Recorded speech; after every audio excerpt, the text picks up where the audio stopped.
Te adoramos na beleza da tua santidade. Tu habitas no meio dos louvores, Senhor. Tu és bem-vindo neste lugar. Tu és bem-vindo aqui, Jesus, para receber o nosso louvor.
Sua grandeza,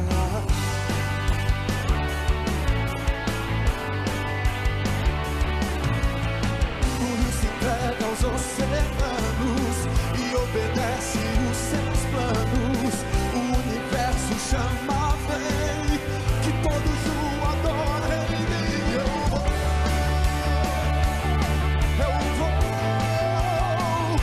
mergulhar meu coração nesse mar de gratidão. E eu vou,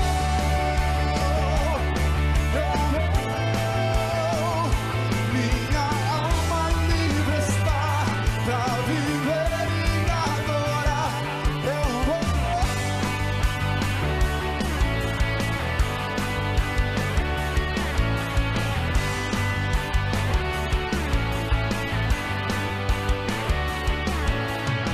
O sol e a mais linda flor, criados foram para seu louvor.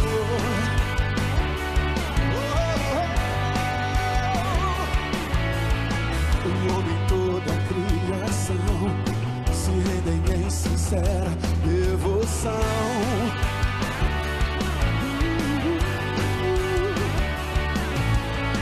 O rio se entrega aos oceanos e eu me entrego aos seus planos. O universo chama, vem, que todos o adorem. Eu vou mergulhar meu coração nesse mar de gratidão. E eu vou,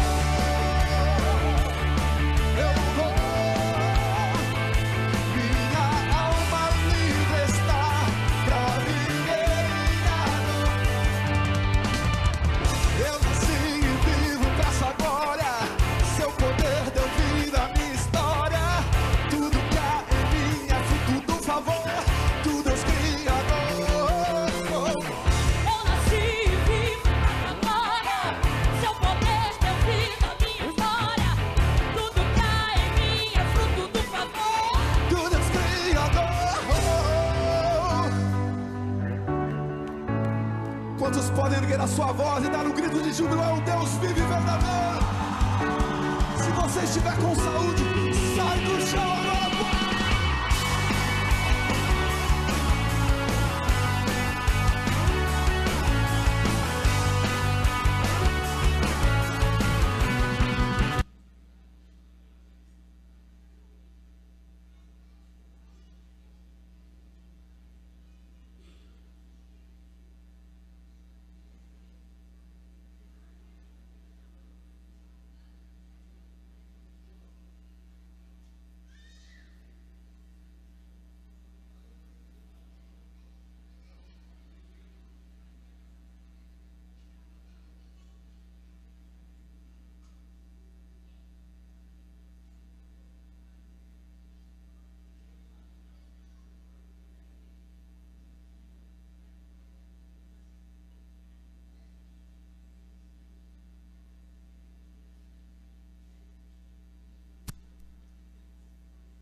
Boa noite.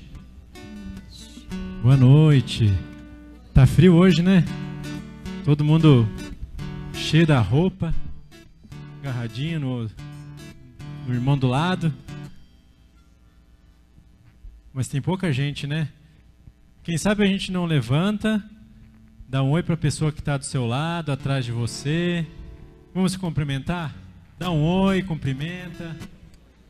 Passa um pouquinho de calor, pega um pouquinho de calor também. Tá muito frio. Eu convido você, na sequência, que você vai se esquentando aí, falando com a pessoa do seu lado, atrás de você, pra gente estar louvando ao nosso Senhor. Vamos iniciar o nosso período de louvor. Queria aproveitar também para ler com você Salmo 113. Aleluia! Servos de Deus, o Senhor, louvem o seu nome.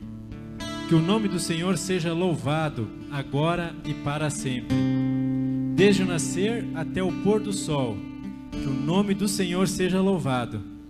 O Senhor governa todas as nações. A sua glória está acima dos céus. Não há ninguém como o Senhor, nosso Deus, que tem o seu trono nas alturas, mas Ele se inclina para ver o que há no céu e na terra. Convido você a adorar esse Deus que é Deus Todo-Poderoso, mas que está conosco e que se importa com cada um de nós e o que acontece na nossa vida.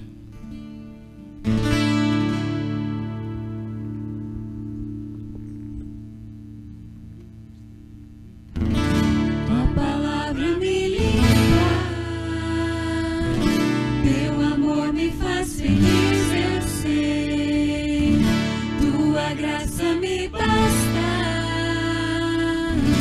tua presença satisfaz meu ser.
pecadores, andando muitas vezes distantes da tua vontade.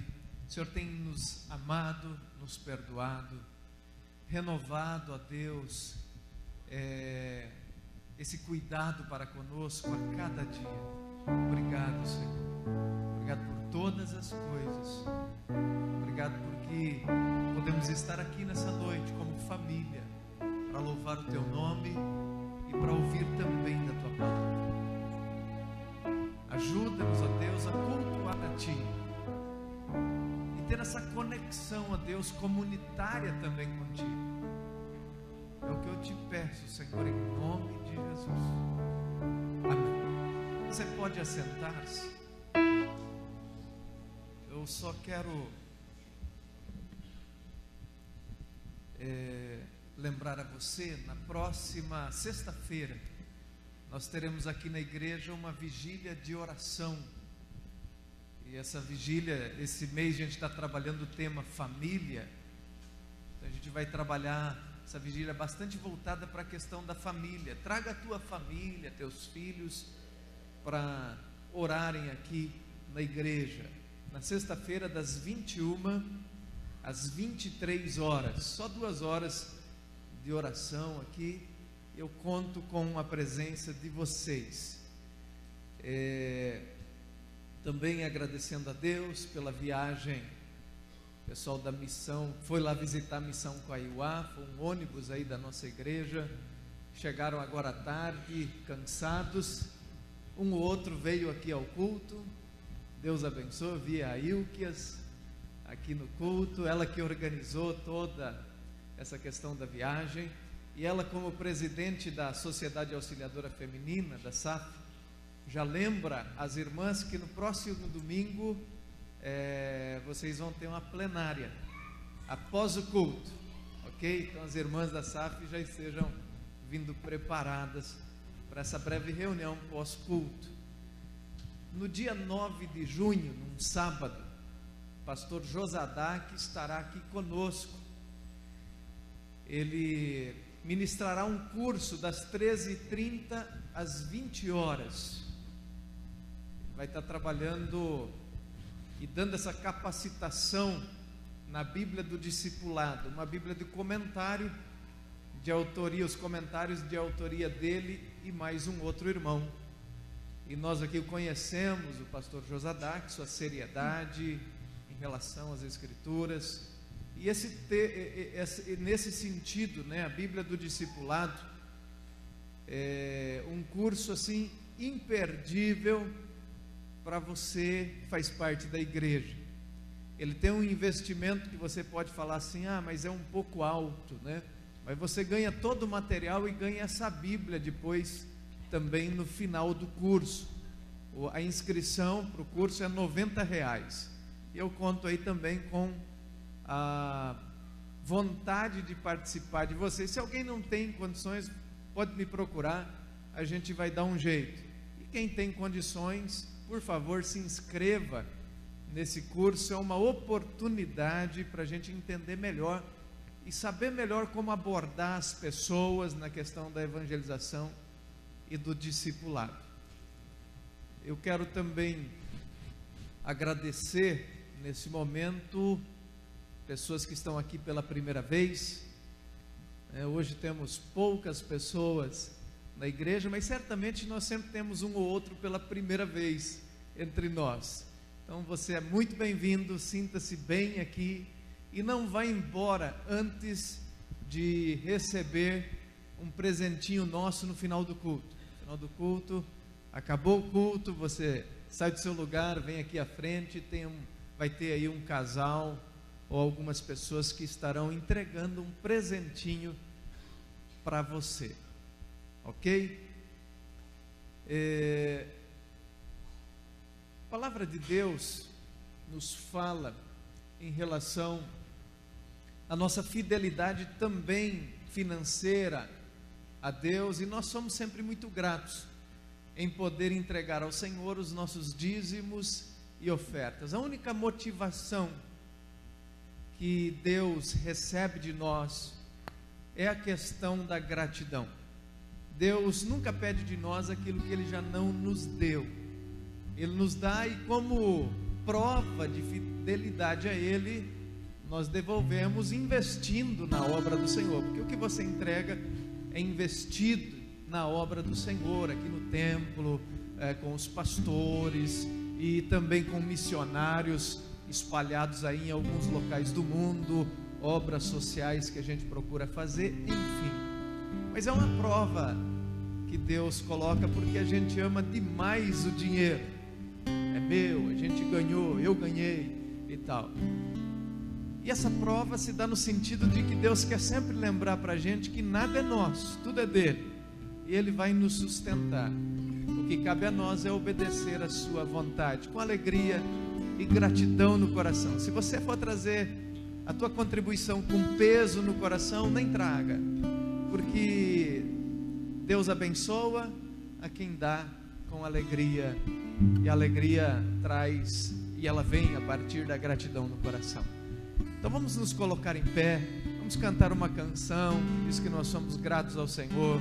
Eu te agradeço, Senhor, por todas as coisas. E você então, nesse momento em que cantamos essa canção, você pode vir à frente e depositar o seu dízimo no Jesus Cristo.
Nesse momento, as crianças até 10 anos podem estar saindo para as suas classes. Vamos ver se tem criançada hoje. Ó, tem sim.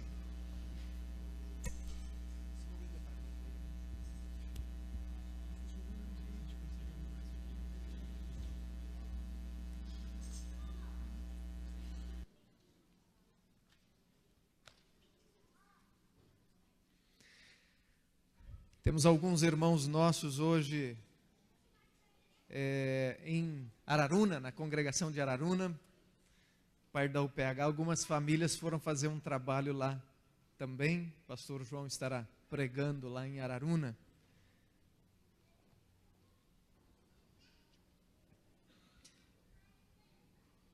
Efésios capítulo 5, abra a tua Bíblia aí nesse texto.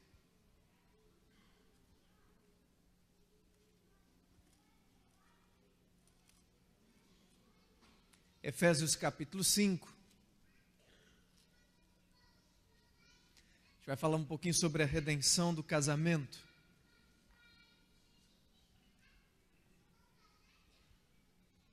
Efésios capítulo 5, dos versículos 22 a 33.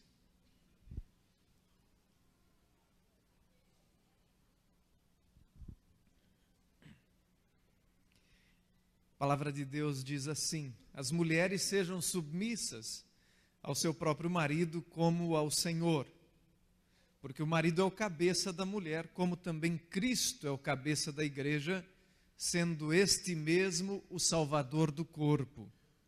Como, porém, a igreja está sujeita a Cristo, assim também as mulheres sejam em tudo submissas ao seu marido. Maridos, amai vossa mulher, como também Cristo amou a igreja e a si mesmo se entregou por ela, para que a santificasse, tendo-a purificado por meio da lavagem de água pela palavra, para a apresentar a si mesmo igreja gloriosa, sem mácula, nem ruga, nem coisa semelhante, porém santa e sem defeito. Assim também os maridos devem amar a sua mulher, como ao próprio corpo. Quem ama a esposa, a si mesmo se ama. Porque ninguém jamais odiou a própria carne, antes a alimenta e cuida dela, como também Cristo faz com a igreja. Porque somos membros do seu corpo. Eis porque deixará o homem a seu pai e a sua mãe, e se unirá a sua mulher, e se tornarão os dois uma só carne. Grande é este mistério, mas eu me refiro a Cristo e à igreja. Não obstante, vós, cada um de per si, também ame a própria esposa como a si mesmo, e a esposa respeite ao marido. Ó Deus, aqui estamos para estudar a tua palavra e utilizar-nos desses princípios da mesma. Ajuda-nos, ó Deus, a entendê-la e também a praticá-la, para que as nossas famílias glorifiquem a Ti, exaltem o Teu nome, deem bom testemunho daquilo que de fato é ser um cristão.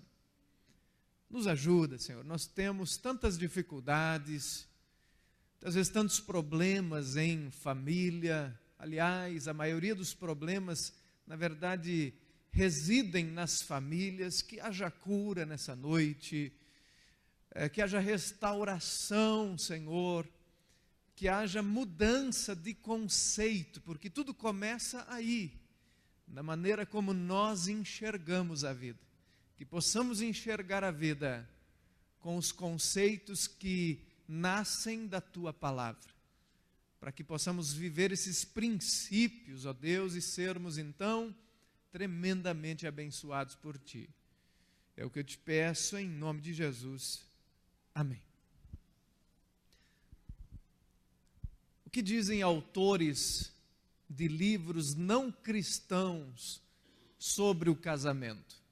Não sei se você já teve essa curiosidade de ver o que as pessoas que não têm a mesma fé que eu e você temos, o que elas dizem sobre o casamento?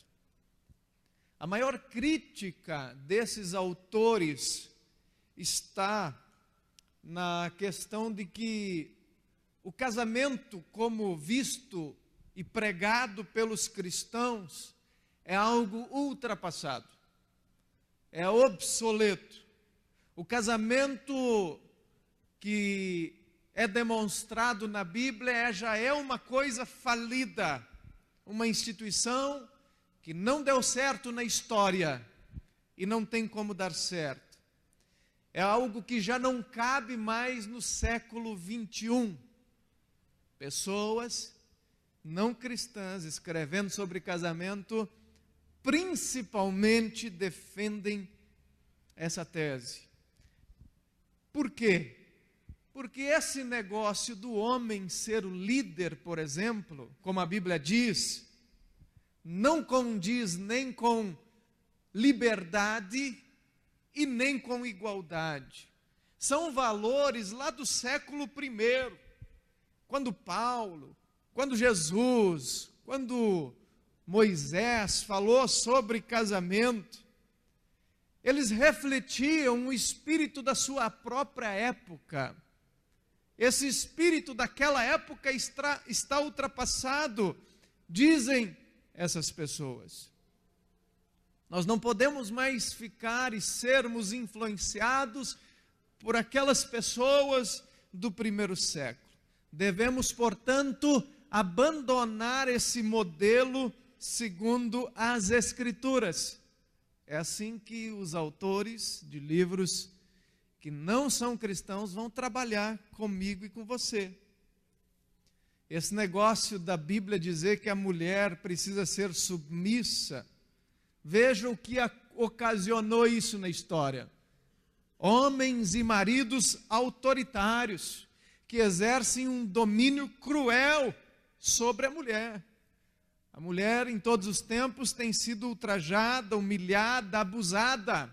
Ela e os próprios filhos. Então, no tempo em que nós vivemos, dizem essas pessoas, é impossível a mulher se submeter ao marido como no primeiro século. Ok, essa é uma tese. Se a gente olhar para a realidade, para o resultado dos casamentos hoje, a gente até pode querer concordar com algumas coisas. Há uma opressão histórica do homem em relação à mulher, isso é muito antigo já. Mas qual é o problema dessa tese? É que quem a defende analisa o objeto errado. Olham para o casamento e tiram conclusões de um casamento que tem seus princípios criados num mundo caído.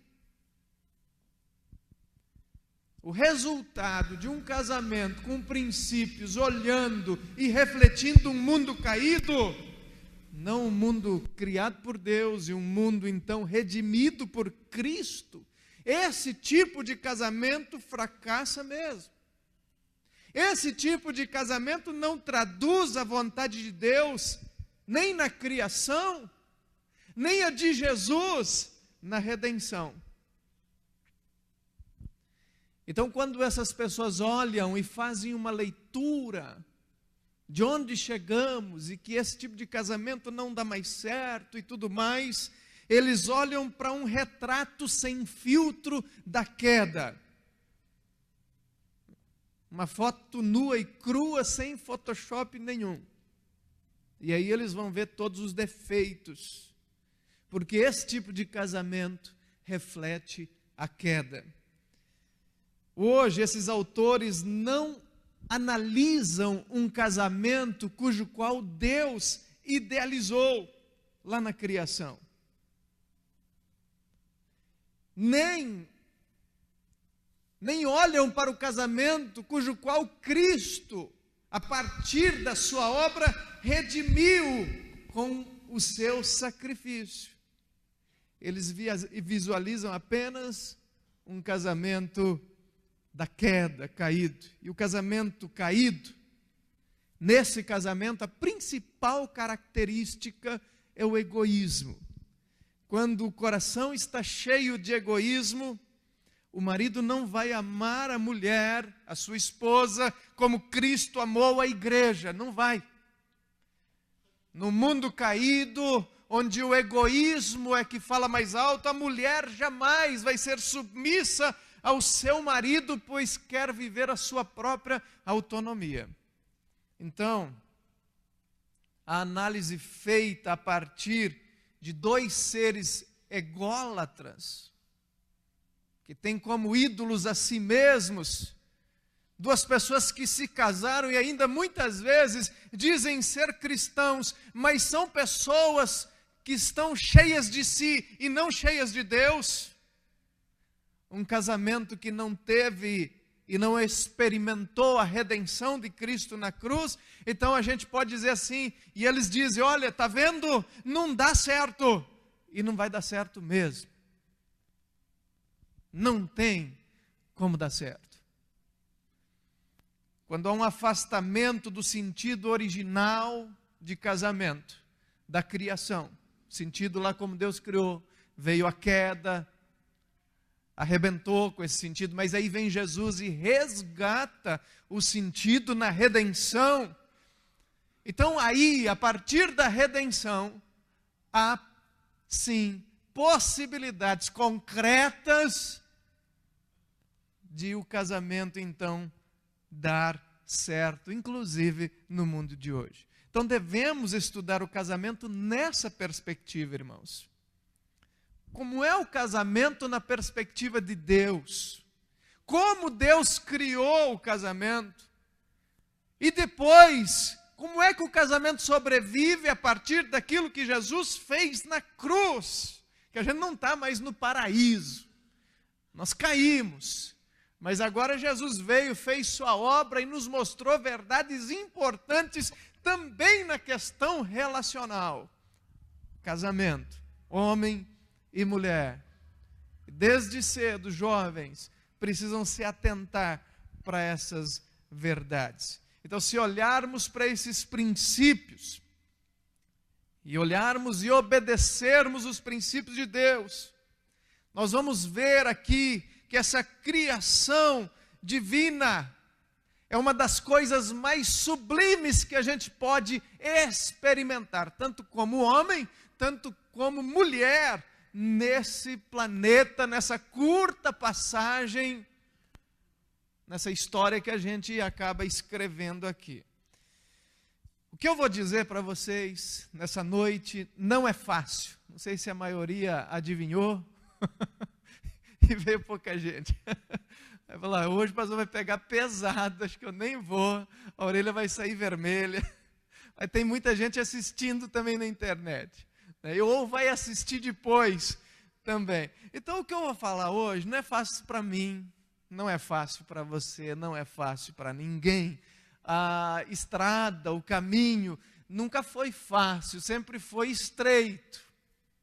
A estrada estreita leva, por fim, a salvação, a vitória final. Mas a perdição é o caminho largo, vai de qualquer jeito e é mais fácil.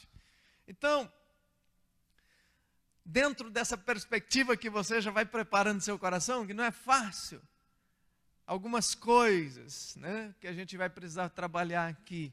Muita coisa se tem falado sobre o papel do homem e o papel da mulher. Muitas coisas. Qual que é o papel do homem no casamento?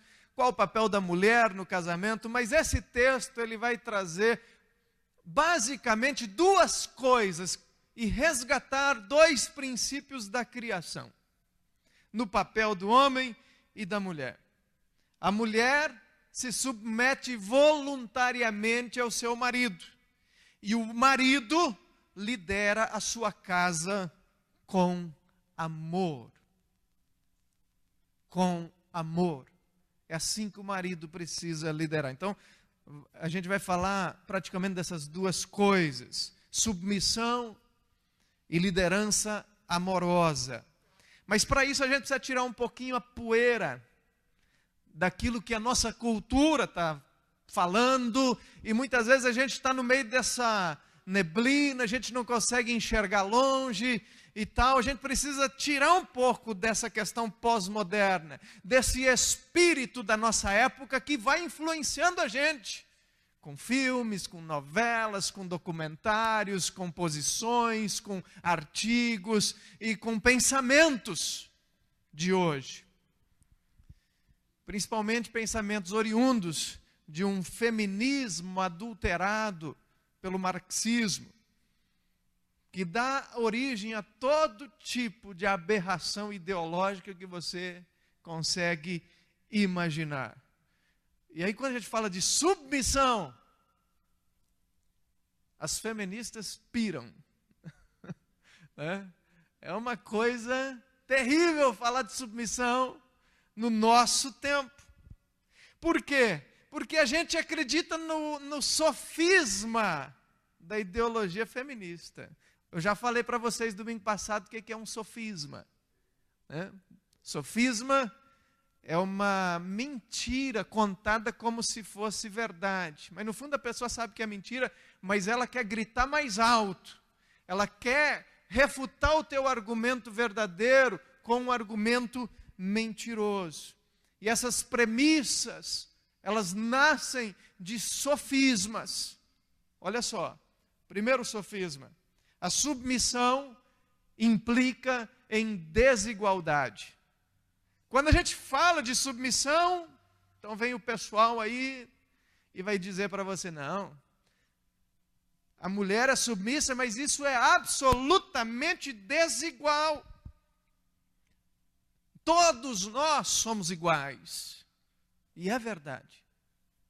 Então você percebe que o sofisma, ele carrega algumas coisas verdadeiras. Mas no final, quando a mentira é apresentada, vira uma heresia. Todos são iguais? Absolutamente somos iguais. Deus criou o ser humano, homem e mulher, a sua imagem e semelhança. Olha o que diz Gênesis 1, versículo 27. Diz assim, Deus criou, pois, o homem à sua imagem. A imagem de Deus o criou, homem e mulher. Os criou. Lá na origem, antes da queda, Deus já cria o ser humano, homem e mulher, a sua imagem e semelhança. A queda acaba com isso. E o homem passa a liderar muito mal a sua casa, oprime de fato a mulher. Isso é histórico, mas olha como Deus criou. Ambos são imagem de Deus. Paulo, em Gálatas 3:28, diz assim, não pode haver judeu, nem grego, nem escravo, nem liberto, nem homem, nem mulher, porque todos vós sois um em Cristo Jesus. Essa é a perspectiva da redenção. Se houve a criação, o ser humano se desviou dela e vive de forma errada nesse tratamento de um para com o outro, aí vem Jesus e traz de novo uma perspectiva, sim, de igualdade. A mulher ser submissa ao homem não quer dizer que ela seja desigual, que ela não seja igual na questão da essência. Há uma diferença não de essência. Na essência todos somos iguais. Quando a mulher, e Paulo fala que ela precisa ser submissa, e a própria criação vai falar disso, quando Deus cria o homem e depois cria a mulher e fala que a mulher vai auxiliar o homem. Então aqui é uma questão de função e não de grau de importância. Então esse sofisma quer te trazer uma ideia de que quando a gente fala que a mulher tem que ser submissa, logo a mulher é menor do que o homem. É mentira. É só a função da mulher, de acordo com a criação. Ela então se submete à liderança amorosa do seu marido. Paulo percebe isso, ele vê que a igualdade da criação não anula as funções estabelecidas por Deus. lá no relacionamento do lar. Então são funções diferentes. Uma segunda tese pós-moderna, um sofisma, diz que a submissão implica em inferioridade. Também não é verdade. Se você olhar na Bíblia, a criação de Deus, o nosso casamento, tudo mais, sempre são figuras da própria Trindade. Nós temos um único Deus que subsiste em Pai, Filho, Espírito Santo. Mas naquilo que os teólogos chamam de economia da Trindade, um dia o Filho se submete à vontade do Pai. Vem a esse planeta, se esvaziando da sua glória. Vive aqui. Cumpre o propósito do Pai. Pai, se possível, passa de mim esse cálice, mas não seja feita a minha vontade, mas a tua vontade. E assim é o Filho. E pelo fato do Filho cumprir o propósito, o plano do Pai, isso faz do Filho inferior ao Pai? Claro que não. Todos são iguais em essência. A submissão, então, não implica também em inferioridade. Não acredite nessa mentira. Outra coisa, Paulo está refletindo um espírito da sua época. Ordens culturais, dizem essas pessoas. É um terceiro sofisma, onde Paulo está lá, na sua época, aculturado. Então, ele trabalha também, dá algumas ordens que refletem a sua época. São ordens que cabiam no primeiro século, naquele mundo, mas não cabem mais nesse século 21. A ideia da Bíblia, como eu falei antes, é uma ideia obsoleta, de uma foto antiga. Porque hoje a gente já é governado por mulheres, e a igreja, dizem eles, é a única que não avançou. A igreja fica presa ao passado, refletindo um espírito cultural de uma época puramente patriarcal. Mas é só a gente ler o texto, irmãos. Em nenhum lugar, Paulo diz assim: marido, seja o cabeça do seu lar. O texto diz assim: marido, ame a sua esposa, não seja o cabeça da sua esposa. Não, a Bíblia não diz isso. Nós temos uma dificuldade para entender aquilo que é indicativo e aquilo que é imperativo. O que é indicativo? Aplicativo. Se eu falo assim, esse templo é grande, eu estou falando aquilo que ele é. É uma verdade, é um indicativo, é um aplicativo. Agora, quando o seu chefe diz para você assim: trabalhe até às 6 da tarde hoje. Se você não trabalhar, eu te mando embora. Não é um aplicativo, não é um indicativo, não é uma constatação. É um imperativo, é uma ordem. Então, perceba o versículo 22 e 23, então, para você entender a diferença de aplicativo e de imperativo.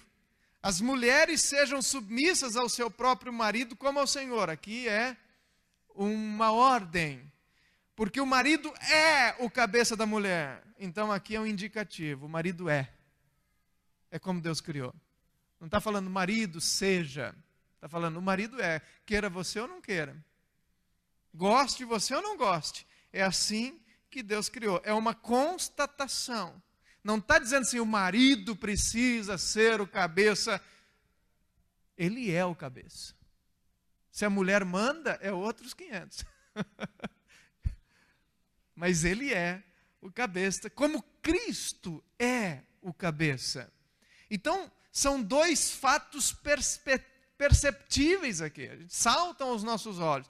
Um fato é que Cristo é o cabeça da igreja, e o outro semelhante é que o homem é o cabeça da sua esposa, do seu lar. É um indicativo. Não é uma ordem, é apenas uma constatação. Oh, como a igreja tem um grande espaço. É isso mesmo. Ela não precisa ter, ela já é assim. Como assim é o homem. Agora, qual é o imperativo em relação ao homem? Versículo 25. Agora sim. Maridos, então, portanto, porque você é o cabeça, então agora amai a vossa mulher. Agora, uma ordem para os maridos. A liderança prática do homem deve ser feita com olhos na liderança de Cristo. Como Cristo amou a igreja, assim, marido, ame a sua mulher. Já pensou? Então você tem que olhar para Cristo e fazer tudo com muito amor. Então, Paulo está falando de um princípio. Paulo não está refletindo um espírito de uma época. Paulo está falando de algo universal. Ele aplica valores universais a dificuldades locais. Certamente, Paulo agora escreve aquela igreja por causa da dificuldade, já naquela época, de mulheres que tinham problemas em ser submissas aos maridos e maridos que tinham enormes problemas em ser como Cristo dentro da casa e liderar a casa com muito amor e carinho. Por essa razão, ele vai ordenar as mulheres que se submetam e vai ordenar os homens que amem. Porque a mulher é auxiliadora e o homem é o cabeça. Portanto, cada um tem um papel definido nessa história. Não são diferentes em essência. Agora eles cumprem papéis diferentes. Então, tirando essa poeira cultural da nossa frente, nós precisamos olhar o que é submissão na Bíblia. Submissão na Bíblia é estar sob a autoridade de alguém. O verbo utilizado aqui no contexto militar é se colocar debaixo da autoridade de outra pessoa. E biblicamente isso é se colocar voluntariamente numa missão, sob a missão de outra pessoa e agir como alguém que auxilia nessa missão. Entendeu? Então, colocar-se voluntariamente numa missão. A mulher não tem uma missão própria, mas ela vai estar sob a missão do marido. E agir auxiliando o marido nessa missão. Olha que interessante isso. Então, qual é a missão do marido? Em qual missão a mulher auxilia o homem de forma submissa? Onde ela se submete? E eu acho que Paulo apresenta isso aqui no texto de forma muito linda e muito clara. Ele vai remeter à criação, porque a redenção, ela busca trazer os valores da criação. Os valores perdidos na queda, a redenção em Cristo procura recuperar para a gente já adiantar isso em vida, aquilo que a gente vai gozar plenamente no céu, um pouco a gente já adianta aqui agora. E então, quando Deus cria o homem, há algumas ordenanças de Deus para o homem. Deus faz um pacto. Deus deu alguns mandatos para o homem. A queda arrebentou com tudo, mas a redenção é a nossa chance, irmãos. É a nossa chance de sermos diferentes. Por exemplo, capítulo 5, versículos 15 até o 20, vai trabalhar como é que o homem precisa cumprir o seu mandato espiritual. Você pode ler na sua casa, anota aí, leia em casa. É a tua vida com Deus. Como é que você, como homem, como cabeça, cumpre o teu mandato espiritual, como deve ser a tua vida com Deus. Capítulo 5, 21 até o 6, versículo 4, é um mandato social, é a nossa relação com a nossa família, a minha relação com a minha esposa, a minha relação com os meus filhos. Capítulo 6, versículo 5 a 9, é um mandato cultural, é a maneira como nós vivemos em sociedade. Como é que a gente se relaciona? como a gente vai influenciar. Então, quando Deus criou o ser humano, Deus criou o ser humano para que o ser humano se relacionasse com Ele, espiritual, se relacionasse com uma família social e cuidasse do mundo, mandato cultural. Nós temos que cuidar do mundo. Essa é a missão dada por Deus ao homem. Mas na criação, Deus sabia que o homem não ia dar conta.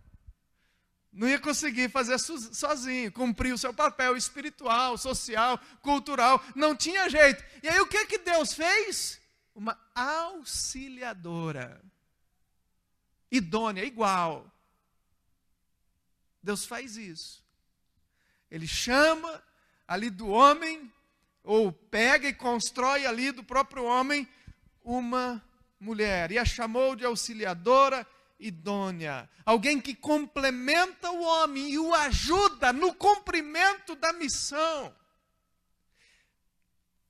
Então veja bem, a mulher é submissa a você, marido, porque você ama a sua esposa como Cristo amou a igreja. E quando você ama a sua esposa, você vai procurar cumprir a sua missão dada por Deus. E a tua mulher vai ser submissa a você no cumprimento dessa missão. Tem gente que só quer mandar na mulher. A Bíblia fala que tem que ser submissa.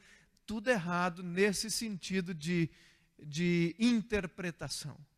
Nós temos que olhar, estudar a Bíblia e interpretar da maneira correta. Paulo diz que no cumprimento dessas ordenanças, esse homem vai liderar a casa, a mulher, os filhos com amor. A mulher vai auxiliá-lo no cumprimento da missão. Então temos essa constatação, temos uma função e temos uma postura. Isso é bem interessante. Temos uma constatação, o que o homem é, a função do homem, e como é que é a postura diante de tudo isso. O homem é o cabeça, a mulher é a auxiliadora, isso a gente constatou, não tem como mudar, é o que Deus criou, é desse jeito. A função do homem é ser o líder no cumprimento da missão, e a mulher, qual a função? Auxiliar no cumprimento da missão, auxiliar o homem. E a postura do homem? Liderar com amor. E a postura da mulher? Se submeter à liderança amorosa do homem. E aí quando a gente mexe nos papéis, quando a gente trabalha mexendo nesse negócio, invertendo os papéis, como está acontecendo hoje nesse mundo, o que acontece com a humanidade? Uma confusão terrível. Terrível confusão. Quando a coisa não é como Deus criou, ou a partir da redenção de Deus, a sociedade ela vai entrando num buraco praticamente sem saída. O mundo hoje perverteu a vontade de Deus. E a coisa ficou e está muito difícil para famílias que vivem e que não seguem a coisa tal como é e como chegou após a redenção. E para nós, irmãos, nós que temos essa constatação, nós cristãos, crentes em Cristo, nós temos essa, olha, o homem é o cabeça, a mulher é auxiliadora. Então, muitas vezes nós temos essa dificuldade de postura, porque muitas vezes nós sabemos, eu sou o cabeça, mas muitas vezes é um cabeça de bagre, mas continua sendo cabeça, né? Não importa que cabeça que é, mas então nós temos que ter uma postura diante disso. O homem deveria liderar com amor, não ser um dominador, não ser cruel para com a esposa. A esposa deveria se submeter diante desse amor do homem. Mas muitas vezes também a mulher é egoísta, não se submete. Ela ainda quer e continua, não, tem que ser só do meu jeito, só do meu jeito. Qual que é o resultado? O resultado é que as pessoas estão deixando para casar cada vez mais tarde, ou estão casando um monte de vezes na sua própria vida e se tornando pessimistas em relação ao casamento. Falar, eu vou casar, mas eu não sei se vai dar certo. Vamos tentar. Vamos morar junto, então, para ver se vai dar certo. E aí vão criando monstros. que a Bíblia não fala sobre, ou condena tais atitudes. E não dá certo mesmo. Há desentendimentos, há frustrações, há separações, há dor. Quantas pessoas sofrem hoje por conta disso? Quantas? Quantas vivem sofrendo dentro ainda, presas a um casamento que está longe de ser bíblico? Tudo reflexo de uma coisa, reflexo do egoísmo. Quando homem e mulher não cumprem sua missão, não têm uma postura correta diante da constatação bíblica, isso é egoísmo. Egoísmo é a marca principal da queda. Eu quero ser Deus, eu quero mandar na minha vida. Tem que ser do meu jeito. Agora, irmãos, na redenção, há uma esperança. Aliás, o casamento só encontra esperança na redenção. Porque na igreja a gente vem e a gente consegue entender os papéis. Mas também, irmãos, daqui a pouco, a gente continua errando, mesmo entendendo os papéis. Olha, eu sou o cabeça, a esposa é a auxiliadora e tal. Mas onde que a gente erra na maioria das vezes? Na postura. Deus criou o homem, criou a mulher, uniu os dois em casamento, uma só carne, como diz o versículo 31 desse texto. Aí, por causa da queda, esses dois que deveriam caminhar juntos, eles começam, por causa do egoísmo, a caminhar por lados opostos. Essa é muitas vezes a nossa postura. A gente se trata como verdadeiros inimigos dentro da casa. Porque o coração está cheio do eu, está cheio de egoísmo. E aí, a constatação depois da postura é que a gente está sempre concorrendo. Inclusive para mostrar quem é melhor dentro da casa. Quem faz melhor as coisas. Quem é mais amado pelos filhos. Qual família ascendente é melhor? Porque a tua não presta, só a minha. E o filho tem algum defeito é por causa da... De vez em quando eu falo isso, né?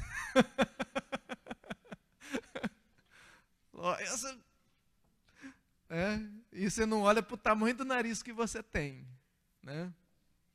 Então, é uma disputa de egos. Não podemos ter inimizade. Aliás, o casamento, a gente se torna tão íntimo, não tem intimidade maior com uma outra pessoa nesse mundo do que a pessoa com a qual a gente casou. Então, casamento não é um jogo de tênis. Hoje eu estava assistindo, lá na hora do almoço, o jogo de tênis, Nadal e um alemão lá jogando, e eu torcendo para o alemão, nem sei quem ganhou, dormi. Mas estava lá, né? Mas o que acontece no tênis? Você tenta jogar a bola do outro lado e ganhar o ponto. É você que tem que ganhar. Joga lá e você vai tentar tirar o outro lá de alguma forma. O ponto tem que ser seu. É uma competição. Mas o casamento não pode ser igual o jogo de tênis, um querendo derrubar o outro. O casamento tem que ser igual aquele joguinho bobo de praia, o frescobol. Não sei porque esse nome frescobol já diz muita coisa, né? Aí fica um lá, o outro... Qual é o objetivo? Não deixar a bola cair. Mas casamento é assim. Quando a bola cai, os dois perdem. E é assim que tem que ser. A gente tem que trabalhar nessa forma. Casamento, ele para nós tem que ser um joguinho de frescobol. É mais emocionante muitas vezes ser competitivo, mas não é o certo. E não adianta, não vai te levar a um lugar legal. Coopere. Coopere com a esposa, você esposa coopere com o marido, para que vocês alcancem o propósito de cumprir a missão que Deus deu. Tem algumas implicações, ou uma implicação, né? E eu quero começar com os homens,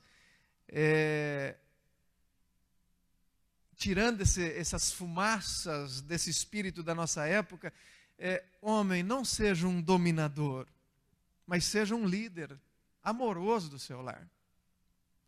É basicamente o que a Bíblia coloca aqui. Nossas mulheres precisam de líderes amorosos. Reverendo Augusto Nicodemos, ao analisar esse texto, ele trabalha a questão da salvação aqui, e ele diz que nesse texto aqui em específico, a salvação de Cristo e a representação do homem para a mulher não é uma salvação soteriológica, quer dizer, apenas no último dia. Jesus está nos levando, já nos salvou, mas lá no fim é que vai acontecer tudo. Não! A salvação aqui é uma salvação presencial. É o já na vida aplicado em nós. Jesus salva a sua igreja. Quando Ele agora redime a sua igreja, quando Ele agora cuida da sua igreja e cuida dela até o fim. E a ordem de Jesus para os homens é que eles façam o mesmo com a esposa. Eles protejam, eles sejam os provedores, que eles sejam os cuidadores da sua esposa até o fim. O nosso referencial, homens, não é baixo. Não é pequeno. O nosso referencial nesse relacionamento com a nossa esposa é o próprio Cristo. Já pensou? Versículo 25 diz assim: como Cristo se entregou, assim se entregue você também. Então você já pensou que você lidera, não por meio de um título, eu sou o cabeça, você é meu... Não, você lidera por meio da cruz. Da entrega. Cruz aqui significa entrega. Você dá o exemplo primeiro. As coisas são cobradas primeiro de você, homem. Então o casamento olhado sob a perspectiva da cruz é visto sob outro ângulo, que não esse ângulo aí que essas pessoas desvirtuadas estão olhando. E aí tudo se encaixa para a gente. Porque esse homem vai ser o melhor homem possível para a sua mulher. Ele vai prover a sua esposa, ele vive e ele morre por ela, ele busca o crescimento dela e não a destruição dela. E a mulher então se coloca debaixo dessa missão, ajudando com muito amor esse homem também. Ela se submete de forma feliz, porque ela sabe que ela é amada, protegida, sabe que seu homem é um para-choque para ela. Então, homem, lidere com amor. Não seja dominador. E você, mulher, seja uma auxiliadora idônea e não uma ausente para o marido. Mas muitos maridos aqui são ausentes, pastor. Não, aqui, quando Deus criou, e é uma reclamação que eu escuto de muitos homens, quando Deus criou a mulher, criou o homem lá e viu ele sozinho no primeiro momento, diz assim: não é bom que o homem esteja só. Eu vou fazer para ele uma auxiliadora que seja igual a ele, com funções diferentes para completá-lo. E Deus nos une, ou Deus une homem e mulher naquilo que a gente chama casamento. E a mulher muitas vezes corre para lá, corre para cá, ela está presente em tudo, ou quase tudo. Está lá no trabalho, está com as crianças, faz, desfaz, mas quando chega a vez do marido, está cansada. Não dá muita atenção, não dá muita bola. Então eu tenho esbarrado com alguns homens que são casados, mas que vivem sós, solitários, porque a mulher que deveria estar auxiliando do lado não está. Sempre ausente, principalmente na questão sexual.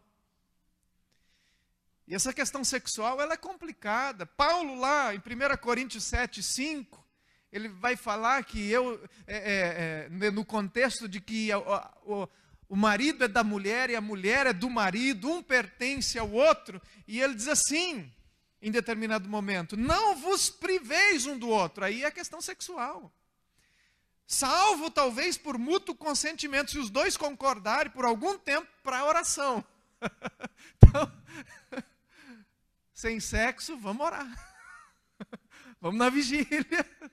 Né? Mútuo consentimento, ok? Mas, para que Satanás não vos tente, por causa da incontinência, se ajuntem novamente. Demora muito não. Então, nesse texto, aos Efésios, Paulo trabalha aquilo que é muito complicado para nós. Muito. Aquilo que é o centro da nossa vida. Nós mesmos. E aquilo que a gente precisa lutar contra. Nós mesmos. Na esfera cristã, a nossa maior luta é sempre contra nós. Sabe que na esfera cristã, a tua maior luta não é contra o diabo? Não é.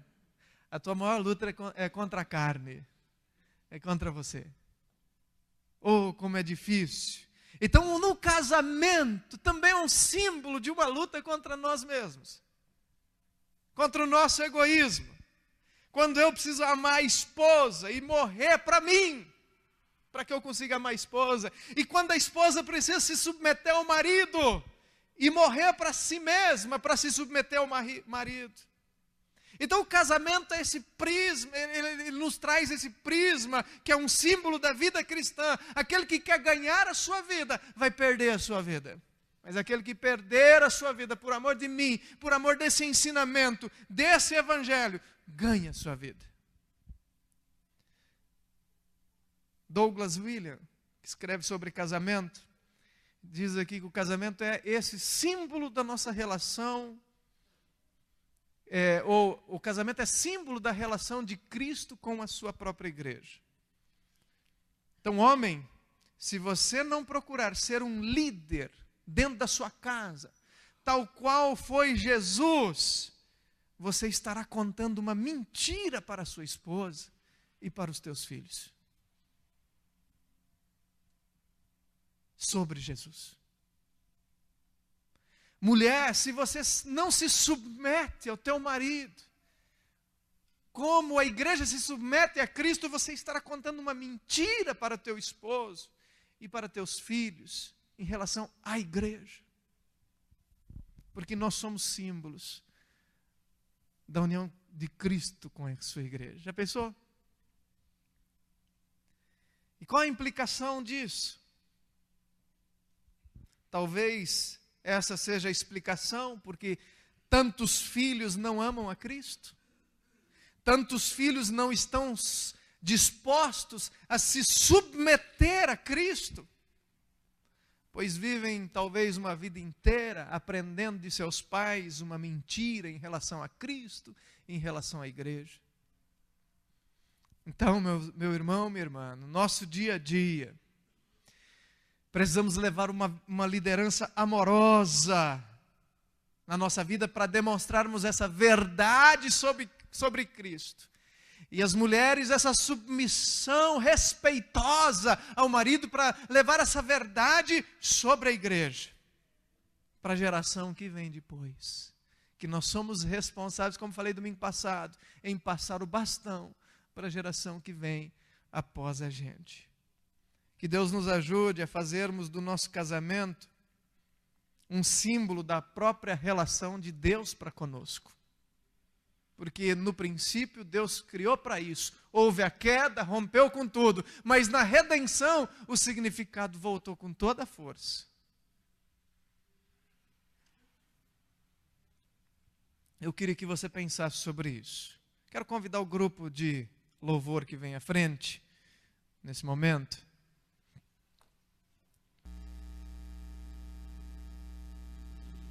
E que você, aí no seu lugar, você em casa que acompanha essa mensagem através da internet, pense sobre essa questão séria. Como é que eu estou me portando como pai, como marido, como mãe, como esposa e como filho? E os jovens que estão começando aí o namoro, eles querem uma vida a dois. Como é que você está fazendo isso, meu irmão? Com temor, tremor, ou engolido pelas influências lá de fora.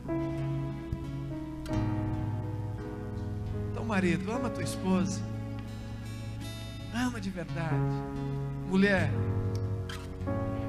nessa questão da submissão bíblica, obedeça a palavra nesse sentido e auxilie mesmo teu marido. Lutem juntos para cumprir esses mandatos espiritual, mandato social, mandato cultural. A gente cuidar um pouco mais desse mundo, deixar coisas melhores. Vamos ficar em pé? Fica em pé no teu lugar. E eu quero te desafiar nessa noite. Se você de alguma forma sente que precisa se fortalecer em relação à família, algum aspecto da tua vida, queria que você saísse do seu lugar, viesse aqui à frente. Eu quero orar com você. Vamos orar todos juntos. Eu também preciso estar fortalecendo a minha vida.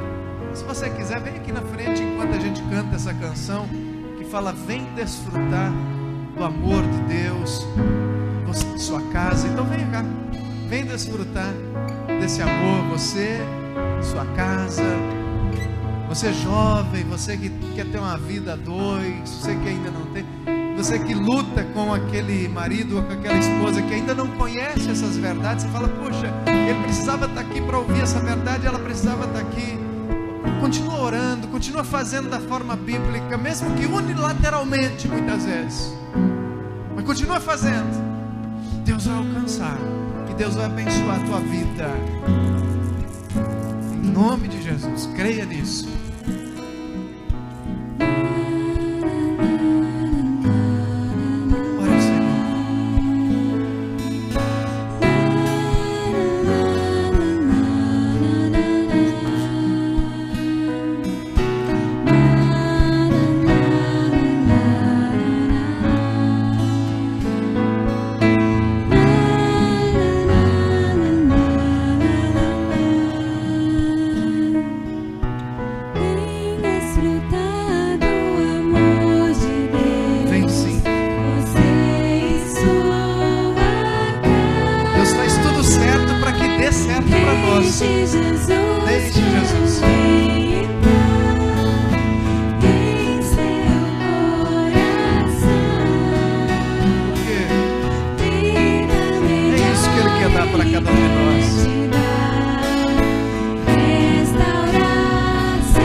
Ser tanto cabeça como auxiliadora, lutando para cumprirmos uma missão. Ah, Deus, como é difícil. Difícil porque o ideal é tão alto, é tão alto. É o próprio Senhor, é a própria igreja do Senhor redimida. Mas ajuda-nos com a tua graça, ajuda-nos com o teu poder, ó Deus. Que a gente consiga vencer o egoísmo que há em nós e que sejamos servos uns dos outros por amor. E que saibamos, ó Deus, diferenciar os nossos papéis. Não há grau diferente de importância entre homem e mulher. Só existem papéis diferentes a serem cumpridos dentro da própria história que o Senhor projetou. Por isso uns nascem homens, por isso outros nascem mulheres, para cumprir de alguma forma o teu propósito, o teu projeto nessa história, para te representar e para mostrarem, ó Deus, ao mundo quem tu és, e para refletirem a tua glória. Oh Deus, ajuda as nossas famílias, ajuda as pessoas que estão pensando em começar uma família, que possam caminhar pela direção correta. Ajuda aqueles que precisam regularizar a situação diante do Senhor. Ajuda, Pai, o que está impedindo? Porque aí, Senhor, nutrirão a partir da obediência das tuas bênçãos. Ajuda aqueles que têm um lar e que procuram fazer a coisa correta, mas que se sentem desanimados e frustrados. Aqueles cujos quais os filhos, quem sabe, não estão respondendo de acordo com a tua vontade. Ajuda, Senhor, ajuda-nos. Ajuda, Senhor, também aqueles que estão tendo problemas dos mais diferentes, porque talvez vivem num lar misto, onde o marido não te conhece ou a esposa não te conhece e sofrem muito por conta disso.